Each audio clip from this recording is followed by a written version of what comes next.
This clip is brought to you by SaveWithConrad.com.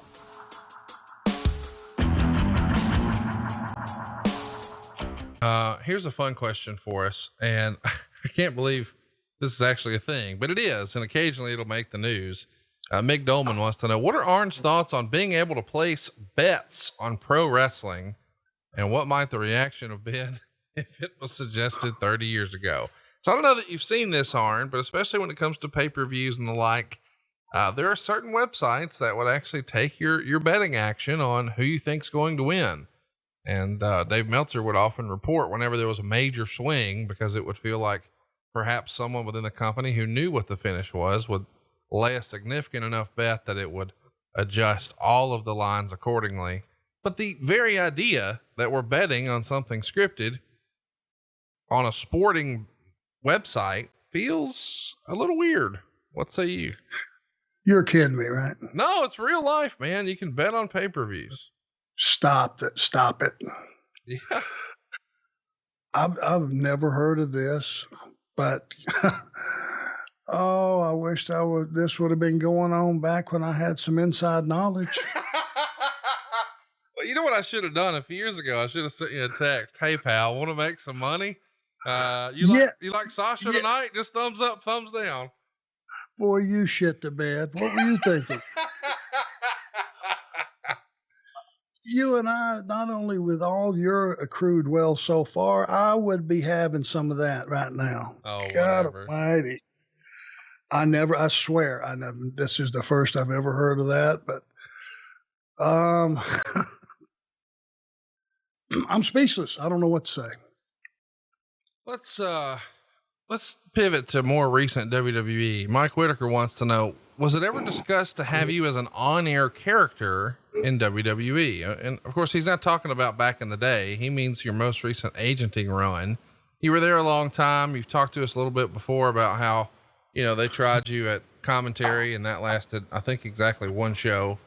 What can you tell us about any sort of discussions one way or another about you being a more regular on-air character?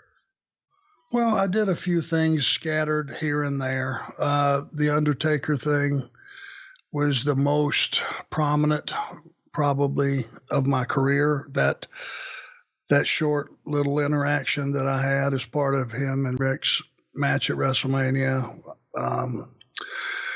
And there was a few things, we did the deal with the Nexus when the legends were all out there, and we got the shit kicked out of us by the Nexus guys, which I think resulted in Steamboat legitimately getting hurt.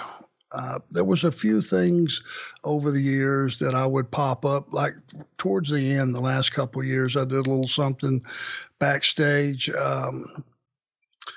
with, let me get this right, I want to say it was the Ascension and Fandango, and what was Fandango's partner's name?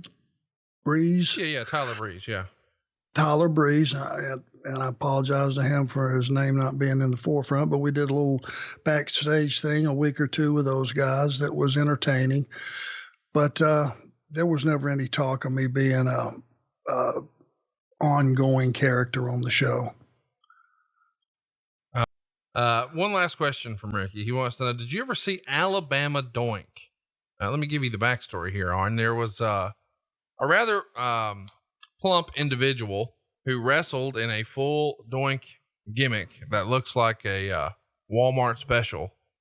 And he had a match several years ago against Heidenreich in the parking lot of a Golden Corral, where they destroyed an old beat up car and threw each other in the bushes.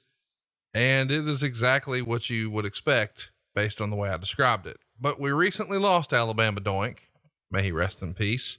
But he's become an internet legend that it was so bad, it was great. Did you ever see any Alabama Doink? No. Do we know the name of the gentleman behind the mask? He was an indie guy. It wouldn't have been a name that you and I would probably know, but the next time you're in Huntsville, I'm going to break out some Alabama Doink for you. I think it's going to be right up your alley. Deal. And I would say this, and this is, most people won't expect that coming from me, but if anybody, male or female, is able to go out and even have one match at something they have lived their entire life aspiring to do, wanting to be in the professional wrestling business, if they get one chance at doing that, and they're truly a fan, someone dedicated to the business, if they get one crack at it in a Golden Corral parking lot, in a sewer drain, on top of a building, in someone's shed, ask them, was that fun? And when you look in their eyes, you'll see the same thing from everybody. Not that it was great, not that it did anything for the business, but it let them live their dream, if only for a brief time. And how can that be wrong? Hey, it's Conrad Thompson. Thanks for checking out the podcast here on YouTube. Be sure to hit the subscribe button and the notifications bell so you get a notice anytime we upload some new content. And go save yourself some money right now. If you're in a 30-year loan or you have credit card debt, it's not a matter of if I can save you money. It's a matter of how much. Find out right now for free at SaveWithConrad.com.